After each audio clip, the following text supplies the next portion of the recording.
By election వచ్చినాయి కదన్న, ఎవరికి గెలిచే అవకాశం ఉందని నా ప్రశ్న. బీఆర్ఎస్ అంటారు కానీ బీఆర్ఎస్ ఏం చేసిందంటే దళిత బంధు అన్నది ఓవల్కి ఇచ్చిందండి దళితులకు. అద్భుతంగా కాంగ్రెస్ పార్టీ గెలిచే ఛాన్సెస్ ఉంది. కానీ నవీన్ యాదవ్ మీద కొన్ని రూమర్స్ నిజాలు నాకే తెలియదు, కానీ ఆ రౌడీ షీట్ అది అని చెప్పేసి అంటూ ఉన్నారు కొంతమంది. సో వాళ్ళకి ఏం చెప్తారు మీ నుంచి?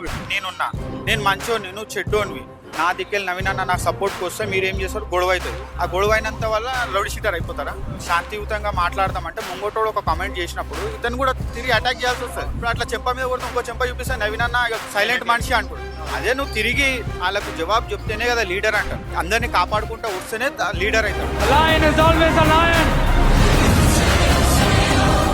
There are so many jackals and other animals in the forest, but there will be only one lion. And even if it is single, it will be the king of jungle. హస్తం గుర్తుకే